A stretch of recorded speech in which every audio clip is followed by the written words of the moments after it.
1929, deep inside the archives of Istanbul's Topkapi Palace, someone unrolled a forgotten piece of gazelle skin. It was a map, dated 1513, signed by an Ottoman admiral, Piri Reis. South America's coastline, almost perfect. Its proportions, more accurate than maps drawn 200 years later. But the strangest part wasn't what it showed. It was what it shouldn't have. At the southern edge, an outline resembling Antarctica, without ice. That's impossible. Antarctica wasn't officially discovered until 1820, and without ice, no one has ever seen it that way, except with 20th century technology. So, how did a 16th century admiral chart it? This is the first crack in the history you were taught. In 1929, deep inside the archives of Istanbul's Topkapi Palace, a forgotten piece of gazelle skin was unrolled for the first time in centuries.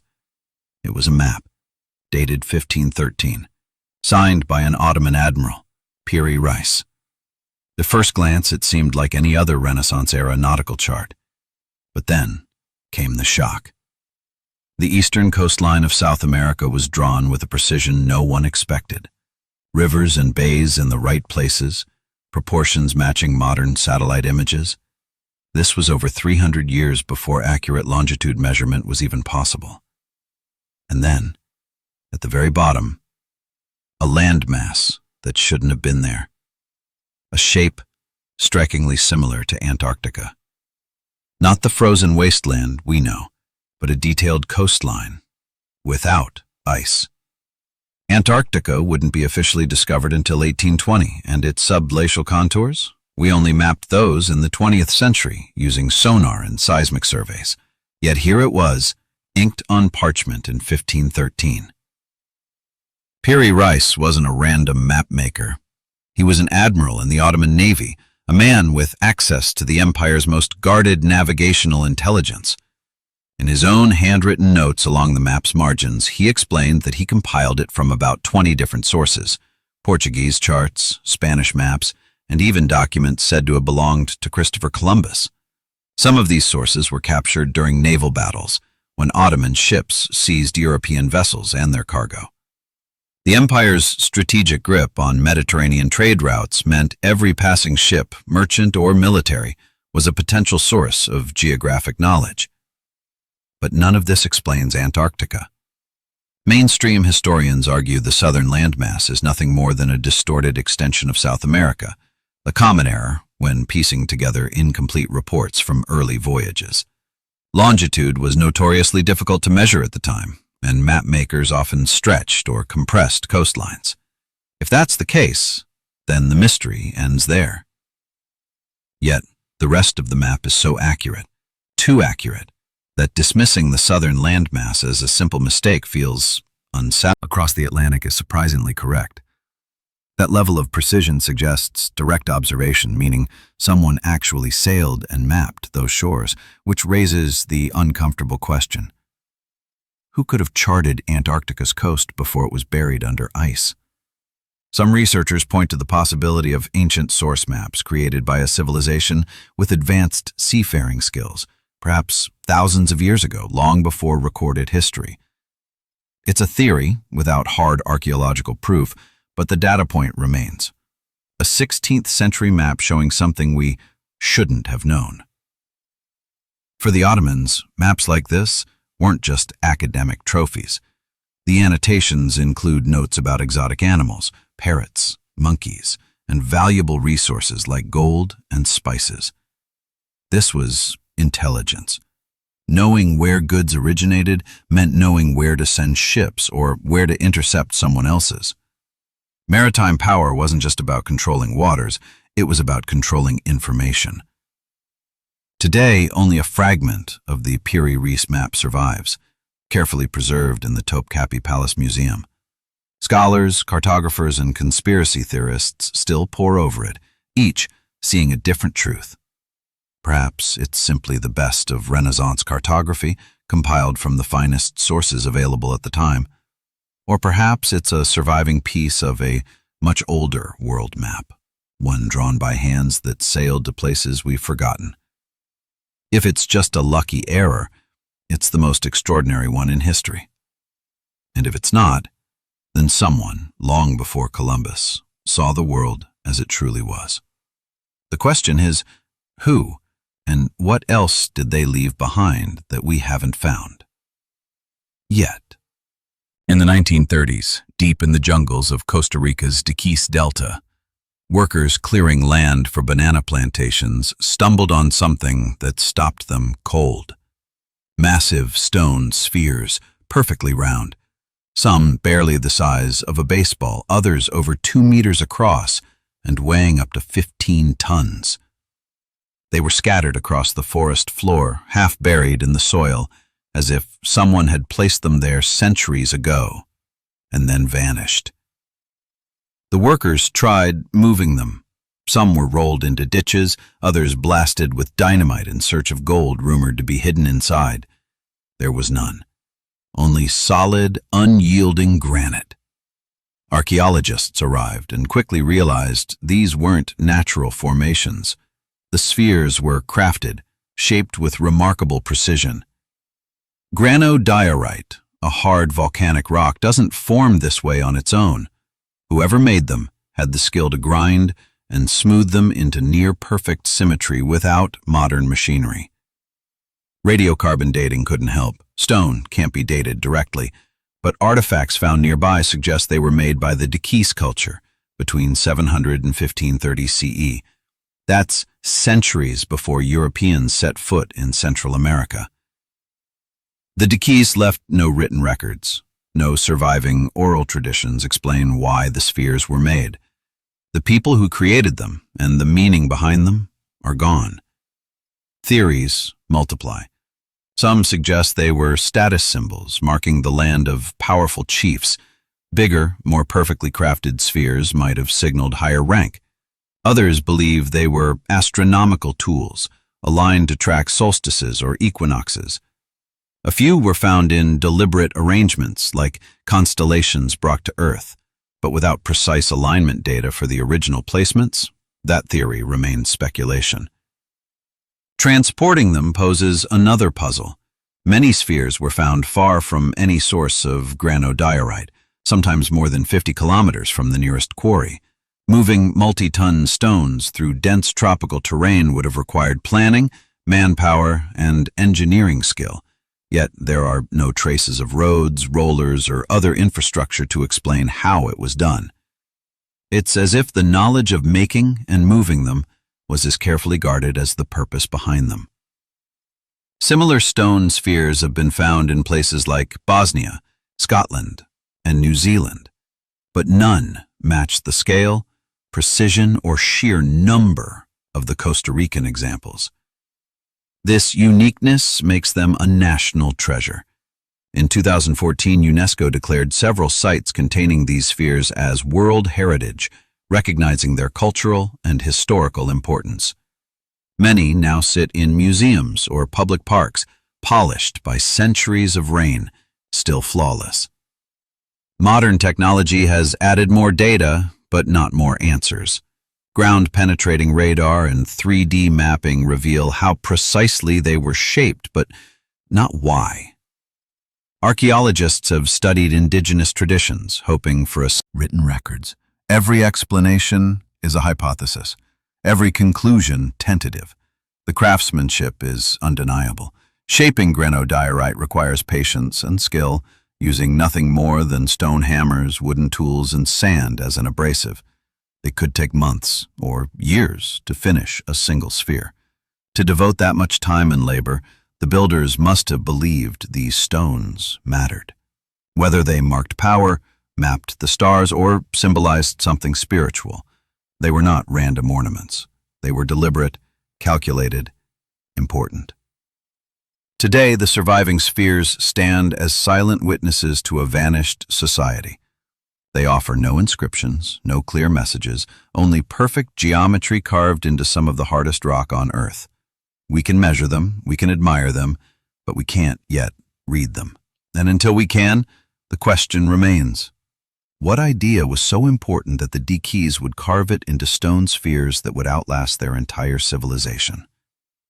Whatever the answer, it's still there, locked inside their silence. In the early 13th century, in what is now the Czech Republic, a single manuscript was created that defies explanation.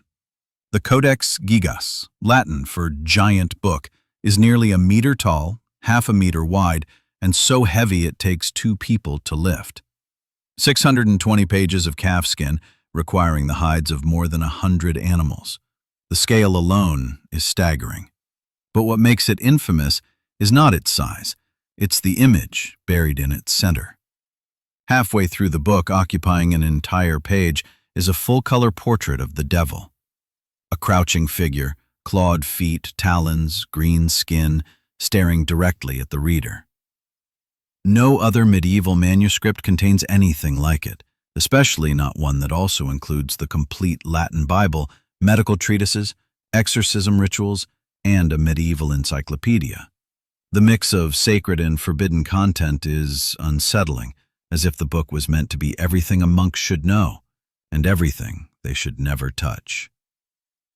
Legend says it was written in a single night by a monk condemned for breaking his vows. To save his life, he promised to create the greatest book ever made. As midnight approached, realizing the task was impossible, he made a pact, not with God, but with the devil. The demon completed the book in exchange for the monk's soul. In gratitude, the monk painted the devil's portrait. Historians dismiss the pact as folklore, but the facts are strange enough without it. Handwriting analysis shows the entire book was written by a single scribe.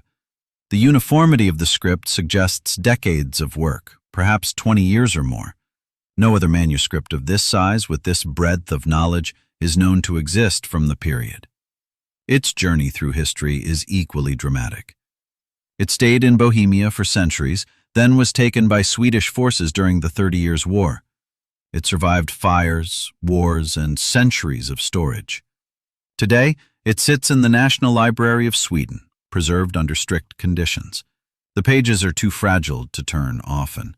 The devil stares out at fewer eyes each year. Why combine sacred scripture with magic spells, medical guides, and demonic imagery? The best guess? It was intended as a comprehensive library in a single volume. In a time when books were rare and expensive, the Codex Gigas could have been the ultimate reference work for a monastery, containing everything from biblical law to treatments for illness. But the devil's portrait changes the tone. Was it meant as a warning, a confession, or something more personal from the scribe? Physical evidence suggests meticulous planning. The parchment is consistent in quality and size, the ink uniform. Whoever made it had access to significant resources and time, luxuries not common for a solitary monk. That raises another question. Was this truly the work of one man, or is that just the story we were meant to believe? There's no proof of supernatural involvement, and mystery keeps the legend alive. When you stand before it, the size dominates your vision. The devil's eyes follow you across the page, and the silence of the library makes you wonder, not about the pact in the legend, but about the mind of the person who created it. What compelled them to fill a giant book with the sum of medieval knowledge, then place a demon at its heart?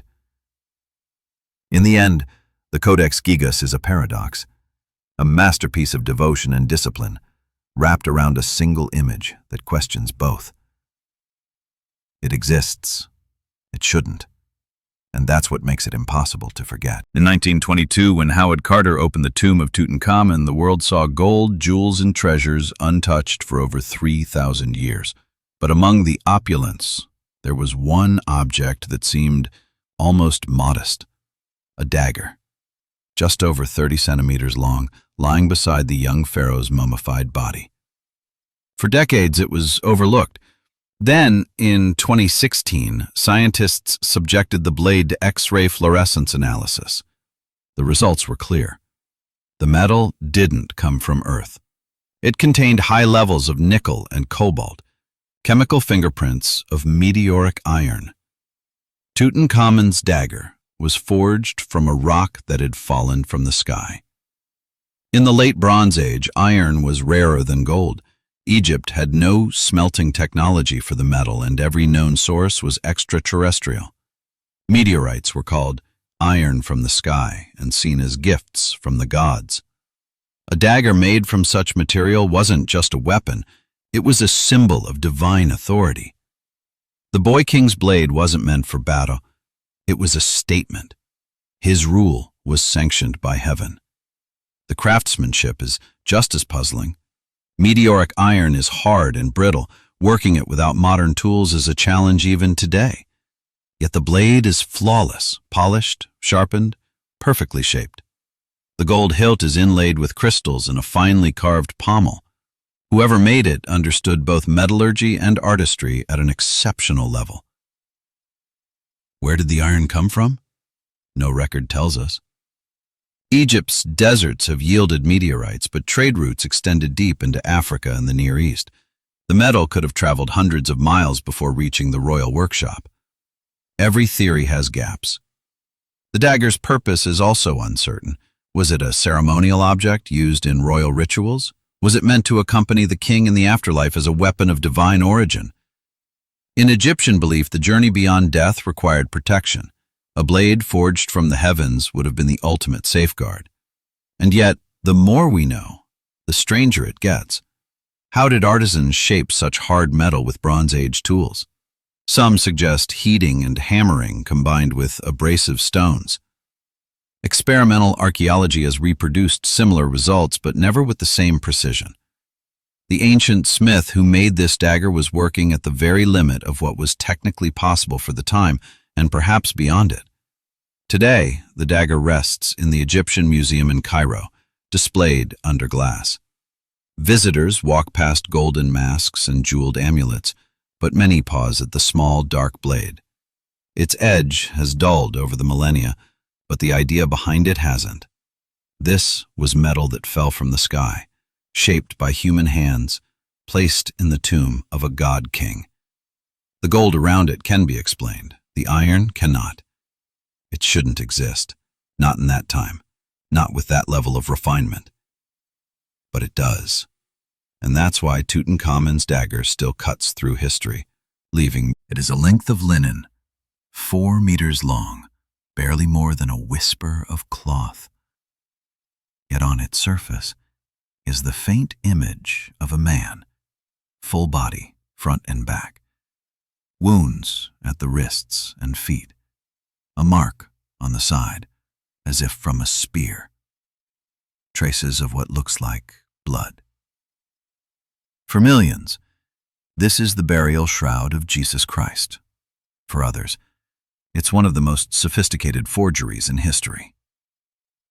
The Shroud of Turin appears in the historical record in the mid-14th century in France. Pilgrims came to see it. They prayed before it. They believed. In 1578, it was moved to Turin, Italy, where it remains today, locked in a climate-controlled case inside the cathedral. Fires, wars, and centuries of handling have damaged it, but the image has survived, fading, yet still visible. In 1898, photographer Secondo Pia took the first photograph of the shroud. What he saw in the negative shocked him. The faint, almost invisible image became a sharp, almost photographic portrait of a man's face. From that moment, the debate intensified. How could a medieval cloth contain such an image without paint, pigment, or brushstrokes? Science stepped in. In 1988, carbon dating tests were performed on small fabric samples. The results dated the cloth to the 13th or 14th century, squarely medieval. Skeptics saw this as proof the shroud could not be from the time of Christ. But believers challenged the tests. They argued the samples came from a repaired section damaged by fire centuries earlier. Contamination from smoke, oils, and centuries of contact could have altered the results. The argument remains unresolved. Examinations using spectroscopy, microscopy, and chemical analysis found no signs of typical medieval pigments or dyes. The coloration appears only on the outermost fibers, as if the image was scorched onto the surface without heat. No known medieval technique replicates this exactly.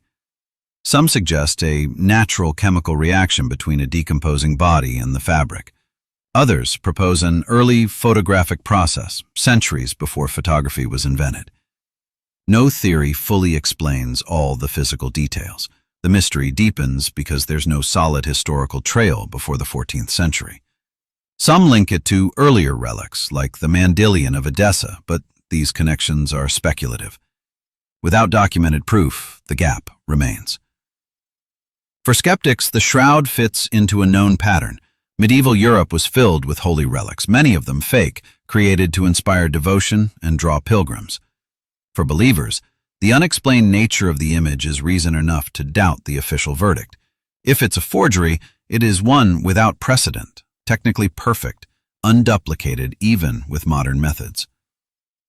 Today, the Shroud of Turin is rarely displayed.